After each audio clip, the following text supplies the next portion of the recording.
어느 날 카톡에 할머니 네 분이 나무 의자에 이렇게 앉아 있는 사진이 올라왔어요. 그 사진 밑에다가 제목을 썼는데 제주의 할망들 그래서요. 할망이 뭐예요? 할머니. 사진을 찍어도 될까요? 그 밑에 내용에 사진을 찍어도 될까요? 그랬더니 할머니들이 하는 말이 우리 같은 쭈그랑탱이 할망들 찍어서 뭐하게? 반 허락을 받고, 그래도 어떤 분은 외면을 하고 어떤 분은 좋아라 하고 이렇게 어색한 표정을 짓고 있는 분들이에요. 그런데 그 네 분 할머니가 아주 공통된 게 하나 있었는데 모두 다 지팡이를 하나씩 들고 있었어요. 세월이 살아오는 흔적을 말해주듯이, 그죠? 그래서 사람들의 일생을 뭐라 그래요? 네 발로 걷다가 두 발로 걷고, 두 발로 걷다가 세 발로 걷고, 그래서 소풍을 마치고 집으로 돌아가는 것이 우리의 삶이다. 그러할진대 그 사진 밑에 써놓기를 이 사진에 담긴 분들이 지금도 살아계실까 궁금하다 이렇게 써놨어요. 그때 할머니들이 지팡이에 관한 이야기를 하면서 지팡이가 자식 새끼들보다 나아. 그래서 자식 새끼들을 키워놓았자 훌쩍 떠나지. 가끔씩 와서 손 벌리지. 아주 왼수야. 그런데 지팡이 없이는 살 수가 없으니까 지팡이가 항상 곁에 있으니까 지팡이가 자식 새끼들보다 낫지. 그래서 지팡이. 여러분, 지팡이 그러면 어떤 생각이 나나요? 우리가 알고 있는 지팡이는 여러 가지가 있어요. 그죠? 방금 이야기했던 할머니, 할아버지가 잡고 다니면서 힘을 부축해주는 노인용 지팡이가 있고요. 등산하는 사람들이 이 산에 올라가기 위해서 짚는 지팡이도 있고요. 그런가 하면 장애자들이, 그죠? 부축을 하기 위해서 쓰는 지팡이도 있어요. 제게는 어린 시절 지게를 지고 다녔던 경험이 있어서 그런데 겨드랑이에 끼고 다녔던 지게작대기, 어린 나이에 힘이 붙이니까 거기다가 힘을 쓰려고 겨드랑이에다 끼고선 힘을 빼서 썼던 그런 지게작대기. 물론 성경에서는 다윗이 이야기했던 양치기 목자들이 가진 지팡이와 막대기, 그죠? 야곱이 환도뼈가 부러진 후에 평생을 의지했던 지팡이. 모세 역시 애굽에서 미디안 땅으로 도망쳐 가지고 제사장 이드로의 양을 치면서 사용했던 지팡이. 그러고 보면요, 지팡이의 용도가 있어요. 그죠? 연약한 자가 의지하려고 하는 지지목, 그런가 양을 웅덩이에서 건져내는 지팡이, 잠든 양을 깨우는 지팡이, 양을 목적지까지 몰고 가는 지팡이, 이런 것들을 하나님은 계시의 도구로 사용하셔서 뭔가를 우리에게 전하고 계시다는 걸 알 수가 있어요. 그래서 성경 속에 제일 먼저 지팡이 이야기가 어디쯤 나올까 하고 이렇게 컴퓨터에서 검색을 해봤어요. 요즘은 참 좋아요. 성경을 펼쳐놓고 성경에다가 단어를 지팡이 그렇게 쓰면은 창세기부터 쭉 지팡이란 단어가 쭉 떠요. 어디쯤 제일 처음 나왔을 것 같아요? 지팡이. 창세기 32장 10절이었어요. 창세기 32장 10절에 뭐라고 되어 있는가 하면, 나는 주께서 주의 종에게 베푸신 모든 은총과 모든 진실함을 조금도 감당할 수 없사오나 내가 내 지팡이만 가지고 이 요단을 건넜더니 지금은 2때나 이루었나이다. 자, 창세기 32장 그러면 생각나는 데가 있죠? 야곱이죠? 야곱이 아버지의 집을 떠나서 객지 생활을 하다가 돌아가는 길, 그죠? 근데 걱정이 태산가 됐어요. 왜? 형 만나야 되니까. 형 만나기 위해서 야복강에서 기도하죠. 야복강에서 기도하죠. 자기를 내려놓고 하나님을 지팡이로 삶을 사는 그 인생이 시작되는데, 그때 형을 만나서 하는 말이에요. 거기서 형을 뭐라고 부르죠?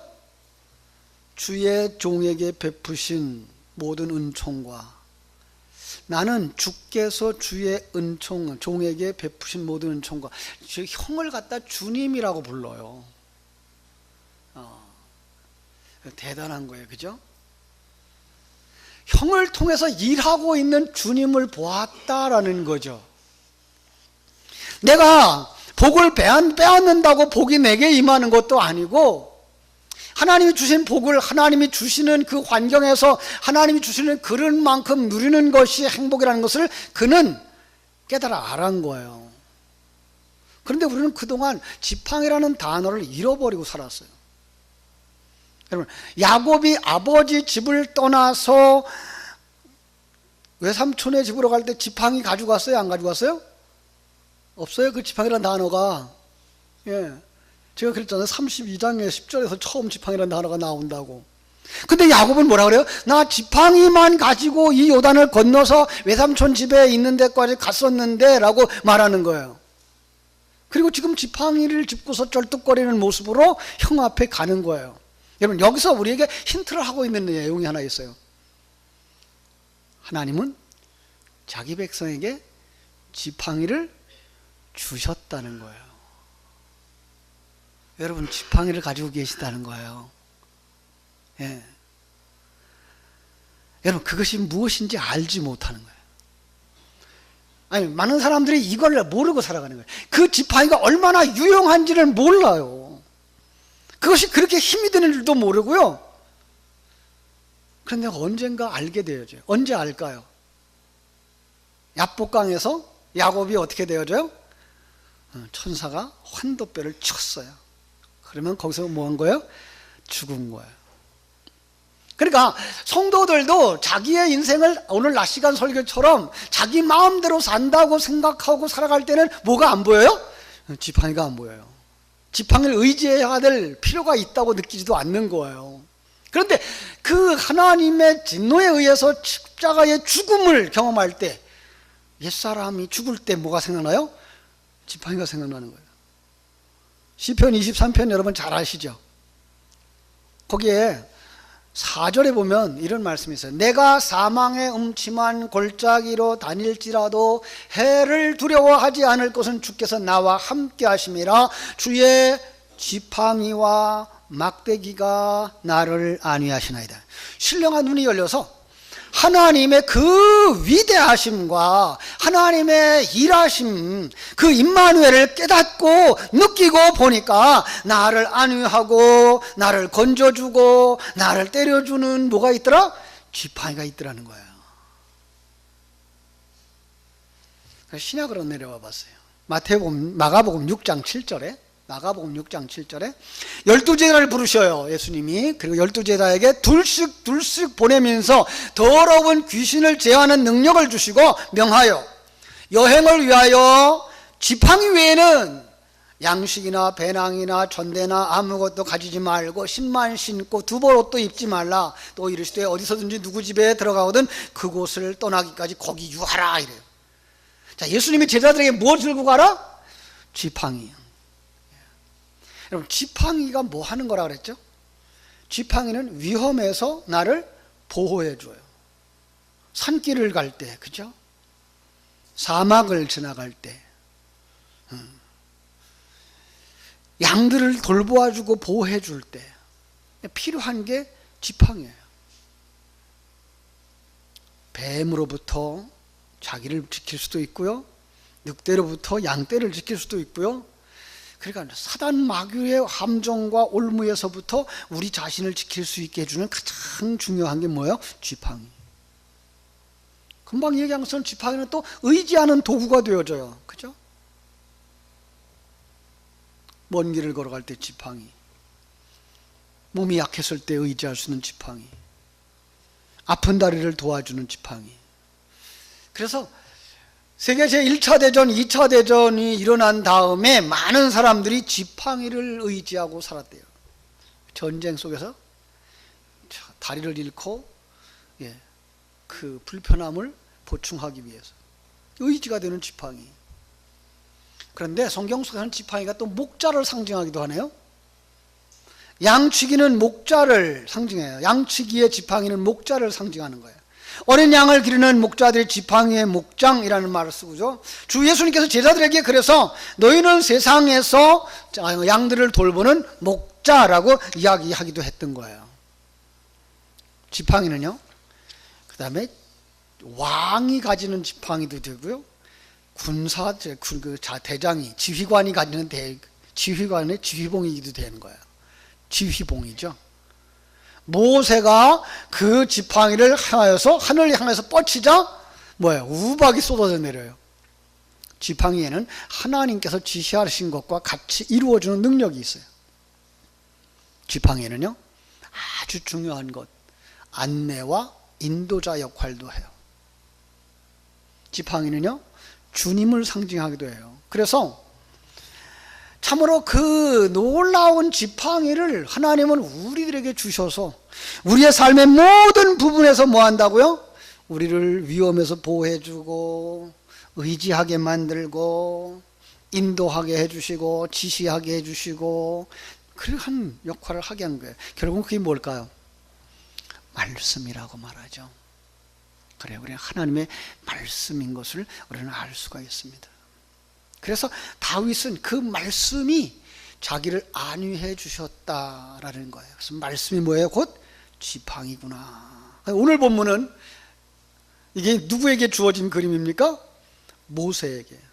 자, 모세는 언제 지팡이를 받죠? 모세요. 출애굽기 4장 2절에 보니까요. 그 호렙산에서 하나님이 모세를 부르셔요. 어느 날과 같이 똑같이 양치기 하고 있는 거예요. 우리처럼 어느 날과 같이 똑같이 우리가 예배를 드리고 있는 거예요. 그런데 자기 눈앞에 지금 불이 활활 붙는 거예요. 나무에. 더군다나 가시떨기 나무에. 요즘 저 동해안에서 불난 거 봤죠, 그죠? 얼마나 불이 빠르게 번져 나갔는지 몰라요.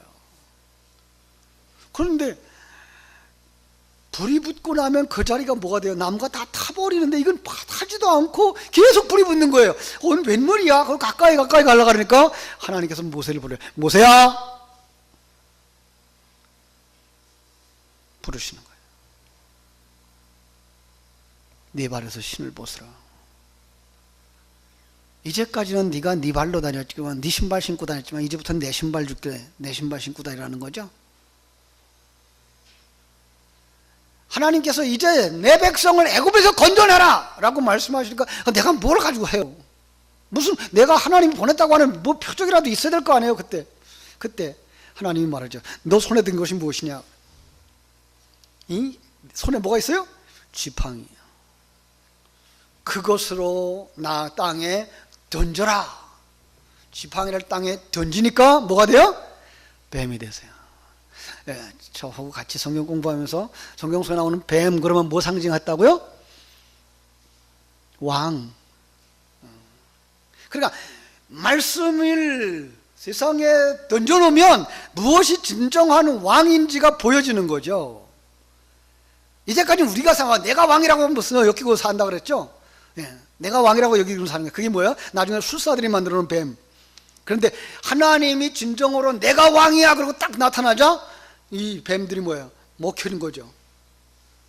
그러니까 지팡이를 잡으라 그러니까 뭐가 돼요? 그게 다시 지팡이가 되는 거예요. 꼬리를 잡으라 그러니까 지팡이가 되는 거예요. 던지라 그러면 뭐가 돼요? 그게 뱀이 되는 거예요. 다시 말하면 말씀을 던져주면 이 역사 속에서 누가 진정한 왕인지 알게 되는 거예요. 하나님의 말씀이 주어질 때에만 진정한 하나님, 진정한 왕은 하나님이시구나라는 걸 깨달아 알게 되는 거예요. 믿습니까? 우리는 아무리 내가 왕이라고 생각하고 내가 주인이라고 생각하고 내가 힘 있다고 생각하고 내가 내 인생의 주인이라고 생각하지만 그거 다 속는 거라 그랬어요. 오늘날 시간에 사단이 속이는 거라 그랬어요. 우리 하나님만 진정한 왕 되시는 줄로 믿습니다. 어떻게 알아요? 말씀의 지팡이를 통해서 아는 거예요. 그렇죠? 자, 그런데 이스라엘 백성들 지금 신광야를 떠나서 가는 중에 르비딤에 도착했어요. 그 르비딤에 도착하라 또다시 물이 없어요. 그래서 모세를 원망합니다. 1절을 보니까 그랬어요. 물이 없는지라, 마실 물이 없는지라. 여러분, 물이 없으면 어떻게 될까? 물이 없으면 못 마르죠. 여러분, 목마르십니까? 목마를 때 이 소리가 들려야 돼요. 누구든지 목마르거든 내게로 와서 마시라. 이 소리가 들려야 돼요. 그죠? 예. 요한복음 7장에서 주님께서 하신 말씀이고요, 신명기서에서 이미 하나님께서 이스라엘 백성들에게 주신 말씀이에요. 성경 전체를 통해서 우리들에게 하나님이 주시는 말씀이에요. 목마르거든 내게로 오라. 성경의 이름과 같이 그 배에서 생수가 강같이 흘러나리라. 그러면서 요한복음 7장에서는 설명을 해줘요. 이것은 그를 믿는 자가 받을 성령을 가리켜 말씀하신 것이라. 자, 거꾸로 순서를 거꾸로 해서 성령을 받으면 목마르다, 목마르지 않다. 목마르지 않아요. 그런데 성령을 받지 못하면 목마른 거예요. 그럼 목마르면 그때 어떻게 해야 돼요? 주님께로 가야 되는 거예요. 예, 여기에 있습니다. 당시 시대적 상황으로 보면 물론 그들은 목말랐어요. 이 엄마로 목마르면 목마르고 물이 없으면 걱정할 수밖에 없잖아요. 특별히 우리 효녀들한테 물 없으면 누구부터 생각나요? 어머니 아버지 목마를 거 생각나잖아요. 그렇죠? 또 자식을 키우는 부모는요, 물이 없으면 누구부터 생각해요? 자식이요. 그죠? 여러분, 이것을 하나님은 계시의 도구로 사용하셔서 우리 상황을 직면하게 하고 있는 거예요. 이 시대에 우리를 향하여서 너 목마르니? 물으시는 거예요. 너 지금 물이 있니? 라고 물으시는 거예요. 여러분 속에 물이 있나요? 물이 없는지 있는지도 모르는 거 아닐까요?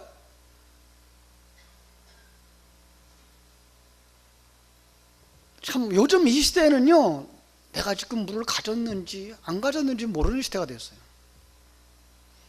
교회가 구멍가게 숫자보다 더 많아. 참 많습니다. 설교가 홍수를 이루고 살아요. 그렇죠? 예배가 홍수를 이루는 시대. 그런데 우리는 다 잘 아는 말 하나 있어요. 홍수 중에 뭐가 없어요?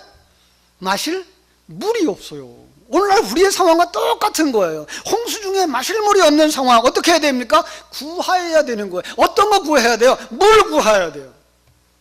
요한복음 12장 20절 21절에 보면요, 명절에 예배하러 올라온 사람 중에 헬라 사람이 그 갈릴리 베스다 사람 빌립에게 와서 청합니다.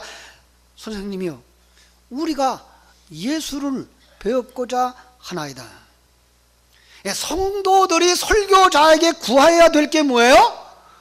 우리가 예수님 만나게 해주세요. 세상에 잘 먹는 얘기, 잘 사는 얘기, 성공하는 얘기 다 좋아요. 마음을 편안하게 해줄 수 있어서 다 좋아요. 그런데 실상 우리가 주님 앞에 나와 예배드리는 시간, 우리가 만나야 될 분이 누구예요? 예수님이에요. 그러니까 예배 속에서 예수님이 빼져버렸다, 그거는 예배가 아닌 거예요. 그냥 잔치일 뿐인 거예요. 그 우리의 마음속에 항상 뭐가 있어야 돼요? 예수님을 배웁게 해 주시옵소서.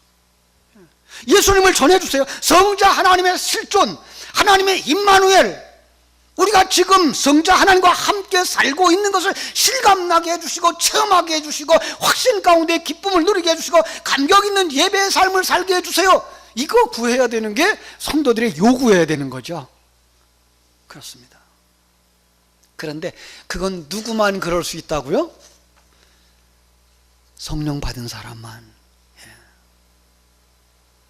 성령 받으면 자신들이 지금 심령이 가난한 자인지 궁핍한 자인지 목마른 자인지를 알게 되고 그 사람만 뭐해요? 채워주세요 부르짖게 되는 거죠. 여러분, 이 출애굽기 17장 우리가 보고 있는데요, 이 17장에 나오는 상황은 어떤 사람들입니까?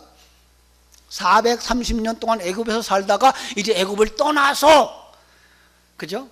홍해바다를 건너요. 그걸 갖다 뭐라 했어요? 세례를 받고 그들의 삶은 뭘 인도함을 받아요? 구름 기둥과 불 기둥의 인도함을 받아서 가는 거예요. 그들에게 하나님께서 이미 뭘 보여주셨어요? 생수도 보여주셨고요, 만나도 보여주셨어요. 그러고 나서 자기들 현실을 보니까 뭐가 없는 거예요? 물이 없는 거예요. 이 상황인 거예요. 그래서 그들이 구하는 것이 목마름을 채워주세요. 목마름을 채워주세요. 생명의 말씀을 채워주세요. 하나님이 이것을 아실까요? 모르실까요? 아시죠. 이걸 아셔요.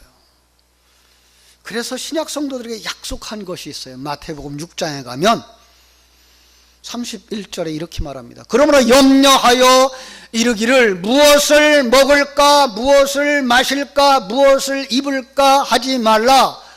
이것은 다 이방인들이 구하는 것이라 너희 하늘 아버지께서 이 모든 것이 너희에게 있어야 할 줄을 아시느니라. 저하고 성경 해석을 6년이나 했어요. 본문을 읽으면서 뭐가 보여야 되죠? 뭐가 보여요? 무엇을 먹을까? 여러분 무엇을 먹어야 돼요? 진리의 말씀이죠. 만나죠. 영양밥이 아니고 오곡밥이 아니고 어떤 밥? 진리의 밥, 만나를 먹어야 돼요. 그럼 무엇을 입을까? 이제 뭘 입어야 돼요? 무화과나무로 입은 옷이 아니고 가죽옷, 예수 그리스도의 의의 옷을 입는 거예요. 이거는 우리가 준비할 수 있는 거예요? 아니에요? 이건 우리가 준비할 수 있는 게 아니에요. 누가 준비해요? 하나님이. 그래서 너에게 있어야 할 줄을 주께서 아시느니라라고 말씀하시는 거예요. 우리가 구해야 될 건 뭐예요? 그래서 요한복음 6장 33절 너희는 먼저 그의 나라와 그의 의를 구하라 이렇게 나오시는 거예요. 이제 우리는요 그렇다고 해서 그럼 농사 안 지어도 돼요? 돈 안 벌어도 돼요? 무엇을 먹을까 무엇을 입을까 걱정하지 않아도 된다고요? 아니요, 그걸 하셔야 돼요. 누구도 하니까 불신자들도 하는 건데 왜 우리가 안 하겠어요? 그런데 정말 성도들이 하나님 앞에 나와서 구해야 될 것은 무엇을 입을까 무엇을 마실까가 아니란 말이에요. 무엇을 먹을까가 그의 나라와 그의 의를 구하는 거예요. 그죠? 안타까운 것은 만나가 내려와 있는데 그게 만난지 아닌지 모르는 거예요. 예. 하나님이 옷을 던져줬는데 이게 의에서 막 복옷인지 무화과나무 잎인지 이게 모르는 거예요. 이게 왜요? 소경이니까. 아니 이걸 지난주에도 얘기했지만 먹어봤어야 맛을 알지. 그러니까 우리 신앙인들이 가장 그거 간절해야 되는 게 바로 이 맛을 보는 거예요. 그 신앙생활에 맛이 있어야 되는 거예요. 기도 생활에 맛이 들어야 기도하게 되어지고 성경 말씀을 읽는 것이 맛이 들려야 성경 말씀을 읽게 되고 성경 말씀을 암송하는 맛을 봐야 암송하게 되는 거예요. 이걸 모르면 주어도 모르고 던져주어도 모르고 그죠? 너무나 영성이 뒤떨어져서 어떻게 해야 됩니까? 여러분 갈급해야 돼요. 이 갈급함이 여러분 속에 일어나는 것이 복인 줄로 믿습니다. 그래야 예배당에 나오게 돼 있어요. 그래야 기도의 현장에 나가게 돼 있어요. 그래야 말씀 보려고 등불을 켜게 돼 있다고요. 하나님이 모세에게 이야기합니다. 네 손에 든 것이 무엇이냐? 여러분 손에 뭐 들고 있어요? 성경. 이게 있어야 되잖아요. 그죠? 예. 나일강을 쳤을 때의 나일강이 피로 변하는 그 진리의 말씀. 야, 그 말씀이냐? 그 말씀 가지고 와서 반석을 쳐라. 그러면 거기서 물이 나올 텐데 백성들로 하여금 함께 마셔라. 여러분 지팡이만 계시의 도구가 아니라 반석도 지금 계시의 도구로 나오는 거예요. 지팡이가 말씀이라면 반석은 또 누구예요? 반석 대신 예수 그리스도. 2000년 전에 예수 그리스도. 예. 근데 그게 다 계시의 도구인 거예요. 이제 그 2000년 전에 이 땅에 오셨던 예수 그리스도를 말씀으로 풀어내니까 거기서 뭐가 나와요? 생수가 나오는 거예요. 생수는 어디에서부터 나온다?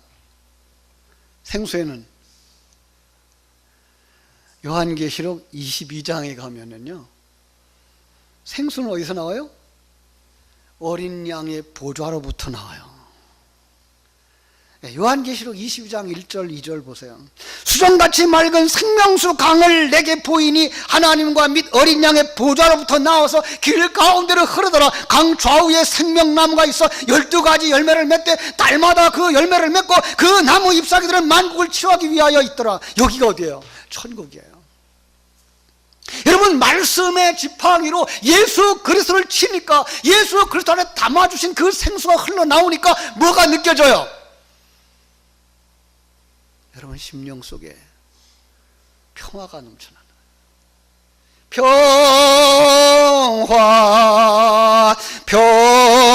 평화로다 하늘 위에서 내려오네.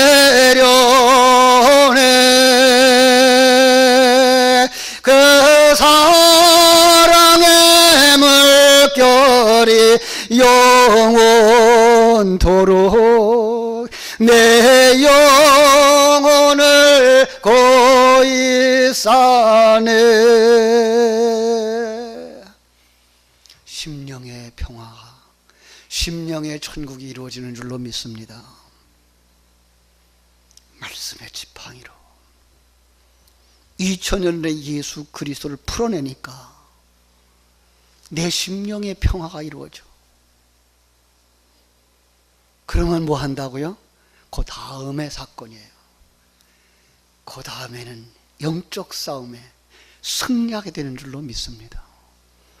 심령 속에 천국을 누리는 사람들, 가정의 천국을 누리는 사람들, 예배 속에 천국을 누리는 사람들, 바로 여러분들이 그 주인공들이 되시기를 주님의 이름으로 축원합니다. 기도하겠습니다. 하나님 우리 아버지, 감사합니다. 네 손에 든 것이 무엇이냐? 하나님의 지팡이입니다. 그것으로 반석을 쳐라. 아버지 하나님, 정말로 우리에게 주신 그 말씀의 지팡이를 사용할 줄 아는 사람들이 되게 하여 주시옵소서. 그 말씀의 지팡이로 예수 그리스도를 해석해낼 수 있는 사람들이 되게 하여 주시옵소서.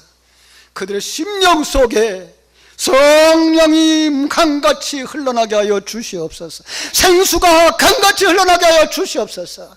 천국의 소유가 채워지는 역사가 일어나게 하여 주시옵소서. 그 은혜로 말미암아 아버지 하나님은 기뻐하며 살게 하여 주옵소서. 찬송하며 살게 하여 주시옵소서. 예배하며 살게 하여 주시옵소서. 말씀이 꿀송이보다 더 달게 하여 주시고, 기도의 그 깊은 속으로 들어갈 수 있게 하여 주시고, 언제나 어디서나 주님과 함께하는 삶, 천국을 누리며 살아갈 수 있는 복된 성도들 다 되도록 우리 안에는 축복해 주시고, 그 은혜로 말미암아 영적 싸움을 싸울 때에 승리하는 자들이 다 되게 하여 주시옵소서. 예수님 이름으로